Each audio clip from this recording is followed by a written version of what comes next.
frozen time. The days in Ballygally Castle dragged on like molasses, the oppressive atmosphere seeping into Emily's thoughts.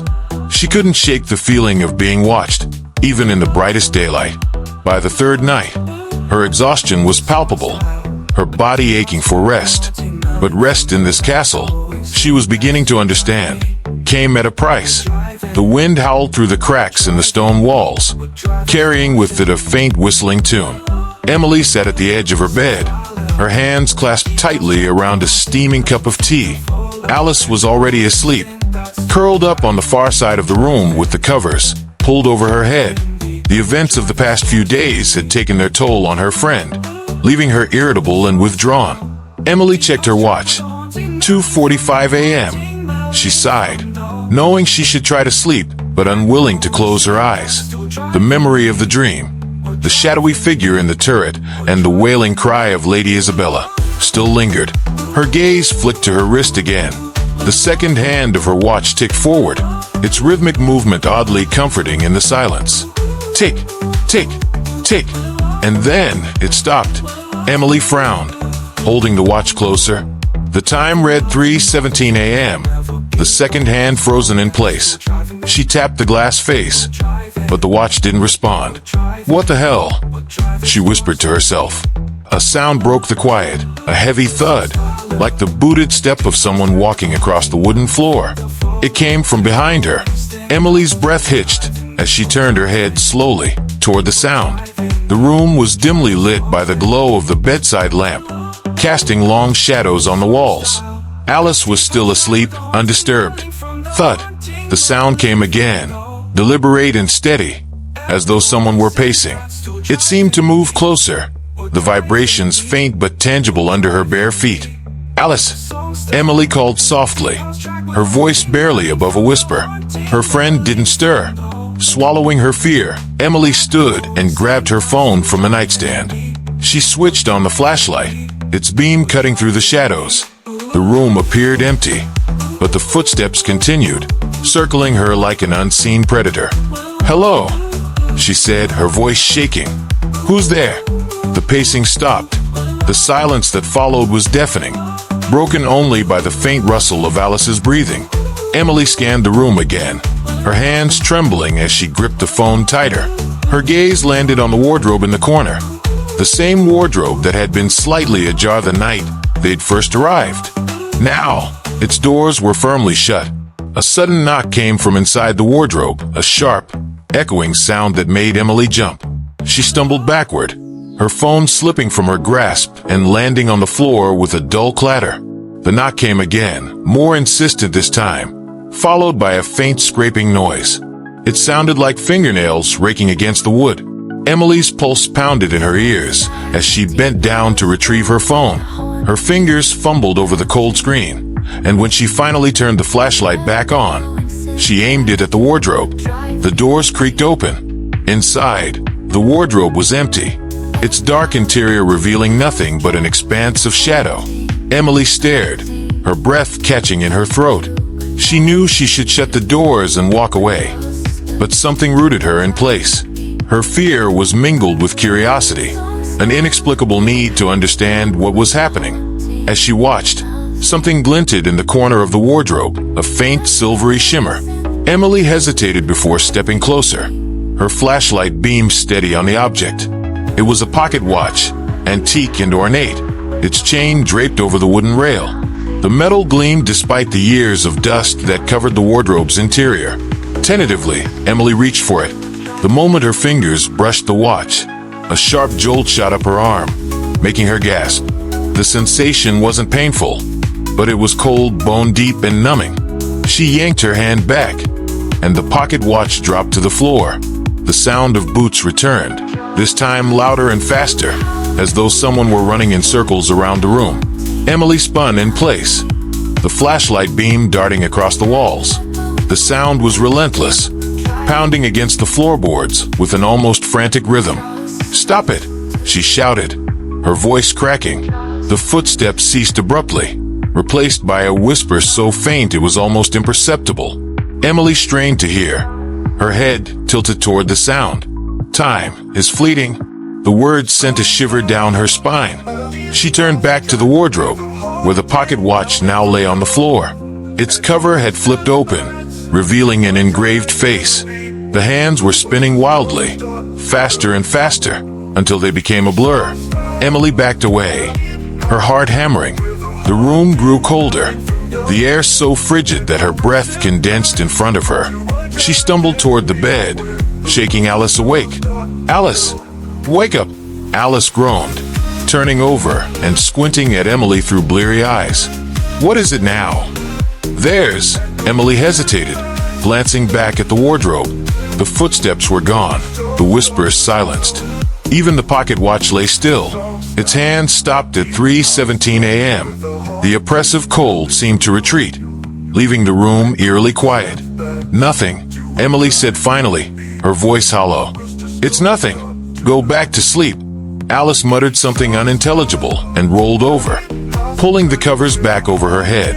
Emily sat on the edge of the bed, her hands trembling as she stared at the wardrobe. She didn't dare close her eyes. The next morning, Emily awoke to the sound of birds chirping faintly outside the window. She didn't remember falling asleep, but the stiff ache in her neck suggested she had spent most of the night sitting upright. Alice was already up, rummaging through her bag with an air of determination. "We need to leave," Alice said bluntly, her voice tight with frustration. "I can't do another night here." Emily didn't respond immediately. Her mind was still reeling from the events of the night before. She glanced at her wristwatch, noting the time, 3:17 a.m. Her stomach twisted. The hands hadn't moved since the night before, no matter how many times she tapped the glass or adjusted the winding knob. "I think something's keeping us here," Emily said finally, her voice barely above a whisper. Alice froze, turning to look at her. "What are you talking about?" Emily hesitated, then retrieved the pocket watch from the wardrobe. Its ornate cover gleamed in the morning light, but the hands remained frozen in place. She held it out to Alice. "This," she said, "it was in the wardrobe last night. I think it's tied to whatever's happening here." Alice frowned, taking the watch reluctantly. "It's just an old trinket, probably planted there for tourists to freak out over." "It stopped at the same time as my watch," Emily countered. "Exactly 3:17 a.m. And the footsteps." "Footsteps?" Alice raised an eyebrow, her skepticism returning. Emily sighed, rubbing her temples. "Never mind. Just help me figure out what this means." Alice shrugged but pocketed the watch. "Fine. But if I hear one more creepy thing, I'm leaving, with or without you." As the morning wore on, Emily couldn't shake the feeling that time itself was slipping away. The castle's shadows seemed longer, its corridors darker, as though the sun couldn't quite reach its depths. And somewhere, faint but insistent, the echo of boots on the floor haunted her every step. Clockmaker's curse. The dining hall of Ballygally Castle was steeped in an unsettling grandeur. Its high, vaulted ceiling loomed above like a watchful guardian, and the faded tapestries lining the walls depicted scenes of hunts and feasts that felt unnervingly lifelike. A massive stone fireplace dominated one end of the room, its embers barely glowing, as if reluctant to illuminate the space. In the center of the room stood a grandfather clock, its ornate frame carved with intricate floral patterns and strange symbols. Emily and Alice hadn't noticed it during their first tour of the castle, but now, the clock seemed to demand their attention. Its dark wood gleamed as though freshly polished, and its brass pendulum swung silently, hypnotically. Connor entered the room, his face pale but determined. He carried Michael Shaw's journal in one hand and an old map of the castle in the other. Following close behind him was Maggie Quinn, a self-proclaimed psychic whose arrival at the castle had been as unexpected as it was timely. Dressed in flowing layers of black and with a string of charms hanging from her neck, Maggie was the very picture of theatrical mysticism. "You brought a psychic?" Alice asked, her tone laced with skepticism as Maggie surveyed the room with narrowed eyes. Connor shrugged. "She knows things. Trust me. We need all the help we can get." Maggie ignored Alice's quip, her attention fixed on the grandfather clock. She moved toward it with a slow, deliberate grace, her fingers brushing the air as though feeling for something unseen. "This clock," she murmured. "It's wrong." Emily frowned, stepping closer to the clock. "What do you mean, wrong?" Maggie turned to face the group, her expression grim. "This isn't just a timepiece. It's a vessel, a conduit. Its hands don't measure time. They manipulate it." Connor flipped open the journal, quickly thumbing through the pages. Michael Shaw mentioned a clockmaker in Carrickfergus. He said, he wasn't just a craftsman. He was an alchemist. He built this clock as part of Shaw's experiments with immortality. Alice rolled her eyes. "Great. A haunted clock. What's next? Cursed candlesticks?" Before anyone could respond, the clock's pendulum let out a sharp clang that echoed through the hall. The group fell silent, staring as the clock's hands began to move backward. The clock strikes. The ticking began softly at first, a faint click-click-click that grew louder with each swing of the pendulum. The sound was deep and resonant, like the heartbeat of the castle itself. The hands spun counterclockwise, faster and faster, until they blurred into a golden haze. "I don't like this," Alice muttered, stepping back. "This is straight out of a horror movie." Maggie held up a hand, her eyes narrowing as she studied the clock. "It's trying to show us something," she said, her voice calm but edged with urgency. "Don't look away." Emily felt a shiver run down her spine as she stared at the clock face. The symbols etched into the wood seemed to shift, rearranging themselves into unfamiliar patterns. For a moment, she thought she saw a reflection in the brass pendulum. Not of herself, but of someone else. A man in a long coat, his face obscured by shadow, stood motionless, watching her. The clock chimed, a deep, resonant tone that reverberated through the room. The air seemed to ripple, and the light in the hall dimmed. When the chime faded, the room was no longer the same. A step back in time. The dining hall now looked as it must have in the 17th century. The tapestries were vibrant and new, and the fireplace roared with life. A long wooden table stretched across the room, laden with platters of roasted meats, fruits, and loaves of bread. Candles burned brightly in ornate candelabras, casting flickering shadows on the walls. At the head of the table sat a man, his sharp features illuminated by the firelight. He was dressed in fine clothing, dark velvet trimmed with gold, and his piercing eyes scanned the room as though he could sense their presence. "Michael Shaw," Connor whispered, his voice barely audible. The figure didn't seem to hear him, but his expression grew darker, his lips curling into a faint sneer. He raised a goblet to his lips, drinking deeply before slamming it down onto the table with a force that made the dishes rattle. Another figure entered the room, a woman. Emily's breath caught as she recognized her from the descriptions in the journal. It was Lady Isabella, her face pale but resolute, her eyes filled with defiance. She carried a bundle in her arms, and Emily knew without a doubt that it was her infant son. "You cannot take him from me," Isabella said, her voice steady despite the tremor in her hands. Michael rose from his seat, his movements slow and deliberate. "You are a fool, Isabella," he said coldly. "The boy is mine. He will carry on my legacy, not yours. You speak of legacies, but all you leave behind is pain." She spat. "He deserves better than to be a pawn in your games." Michael's expression hardened. "And what do you deserve? A woman too weak to see the greater good." The baby in Isabella's arms began to cry, the sound sharp and piercing.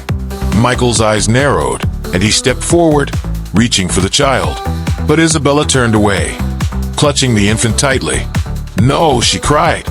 "You will not have him." A warning. The room blurred, the scene dissolving like mist in the sunlight. Emily blinked, finding herself back in the modern dining hall. The clock stood before them, its hands once again frozen at 3:17. Maggie let out a slow breath, her shoulders slumping. "The clock remembers," she said. "It's tied to their pain, bound to the tragedy of this place." Connor nodded, his face pale. Michael wasn't just obsessed with alchemy. He was trying to cheat death by binding time itself. This clock, it's a remnant of his experiments. Alice crossed her arms, her eyes darting nervously between the clock and the others. "So what do we do?" Smash it. Maggie shook her head. It's not that simple. Destroying the clock won't undo the damage it's caused. If anything, it might make things worse. Worse? Alice scoffed. How could it get worse? As if in response, the clock let out another chime, its tone deeper and more foreboding than before. The pendulum began to swing again, and the hands moved forward this time, each tick accompanied by a low, guttural whisper that seemed to come from the walls themselves. Emily felt the hairs on the back of her neck stand on end. We need to figure out what it's trying to tell us. Maggie stepped closer to the clock, her hand hovering over its surface. The symbols, she murmured. They're not just decorative. They're part of the ritual, binding runes meant to trap time. Connor flipped through the journal, searching frantically for anything that might help.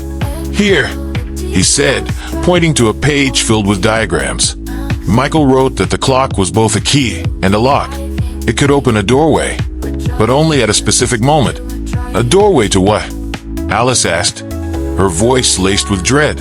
Maggie met her gaze, her expression grim, to whatever Michael Shaw was trying to summon. Trapped. The group first noticed the tourist at dinner, a young man, no older than 25, with an oversized backpack and an enthusiastic grin that stood out in the castle's oppressive atmosphere. He introduced himself as Liam, an exchange student from London, on a solo trek across Ireland. Beautiful place, isn't it? Liam had said, his voice light and cheerful as he gestured toward the gloomy dining hall. Heard it's haunted too. Thought I'd give it a go. Love a good scare. Alice had snorted, muttering something about tourist cliches, while Connor gave Liam a polite nod before returning to Michael Shaw's journal. Emily, however, couldn't shake the feeling that Liam's presence disrupted the fragile balance of the castle. It was as though he didn't belong here, not in a place soaked in so much grief and malevolence. Liam was oblivious to their unease.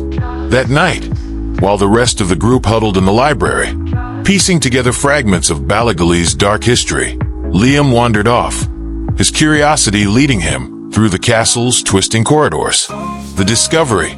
The hallway was colder than the rest of the castle, its air thick with the scent of damp stone and something metallic. Blood, perhaps. Though Liam dismissed the thought with a nervous chuckle, his footsteps echoed as he explored, his flashlight beam bouncing off the walls. It was sheer luck, or perhaps fate, that he stumbled upon the hidden door. He had leaned against the wall to adjust his backpack when a section of stone shifted under his weight with a soft click. The sound startled him, and he stepped back as a portion of the wall slid inward, revealing a narrow passageway shrouded in darkness. Cool, Liam murmured, his excitement overriding his better judgment. He ducked through the opening, his flashlight cutting through the gloom. The passage was cramped, the walls pressing close on either side, and the air grew colder with every step. At the end of the passage, he found himself in a circular chamber unlike anything he'd seen before. The walls were lined with shelves, each crammed with clocks of every shape and size. Grandfather clocks stood like sentinels in the corners, their faces cracked and their pendulums stilled. Mantle clocks, pocket watches, and even small alarm clocks cluttered the shelves, their hands frozen at different times. The silence in the room was unnerving. Liam felt his earlier excitement wane, replaced by a creeping sense of dread.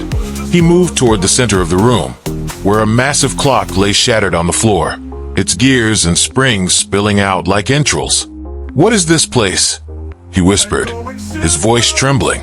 The apparition. The answer came in the form of a voice, low and rasping, as though dragged from the depths of the earth. "Why have you come here?"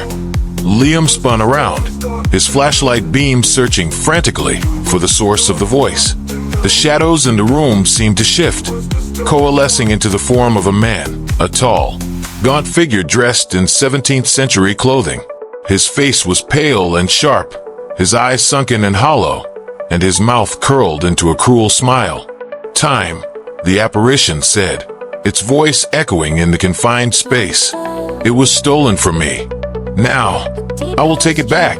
Liam stumbled backward, his flashlight shaking in his hand. "Who are you?" The figure stepped closer, its movements unnervingly smooth.